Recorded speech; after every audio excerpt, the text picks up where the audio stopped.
Oh Dios, creador y redentor de la naturaleza humana, que quisiste que tu palabra se encarnara en el seno de la Virgen, escucha benigno nuestras súplicas para que tu Hijo, habiendo asumido nuestra humanidad, se digne hacernos partícipes de su condición divina por nuestro Señor Jesucristo. Amén. Así dice la oración colecta en la Eucaristía de hoy. Y la palabra de hoy nos está proyectando acerca de cómo en el pasado el pueblo de Israel, la comunidad de Israel, estaba anhelando la presencia del Mesías, el Salvador. Esto lo tenemos que entender en un contexto difícil porque en ese momento Israel experimentó mucho sufrimiento, la deportación hacia Babilonia hacia el año 587. Y ellos estando en esa esclavitud, sentían, pensaban que Dios los iba a liberar de esa esclavitud. Pero en Jerusalén no quedó nada. Las personas que quedaron en Jerusalén estaban llenas de dificultades en sí, dificultades físicas, pobreza.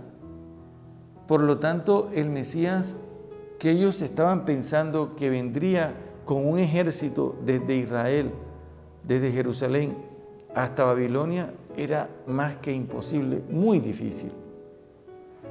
Pero Dios en este espacio va creando esa esperanza de que sí es posible en el corazón de ellos, que sí es posible que Él pueda hacer algo. Ellos no saben cómo lo va a realizar. Me impresiona que Dios responde nuestras oraciones, pero nosotros no sabemos cómo va a realizar la obra. Y por eso en la primera lectura dice el Génesis: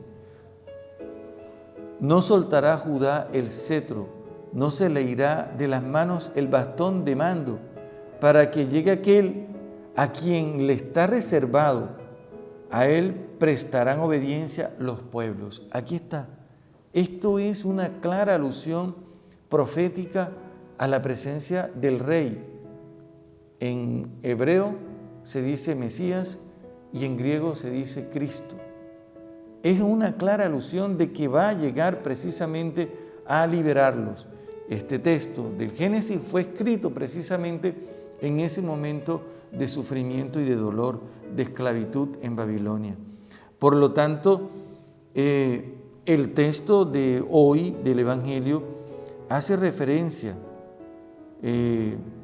precisamente dice, después de la deportación a Babilonia, o sea, siempre hay un antes y un después de esa deportación, porque fue algo que marcó.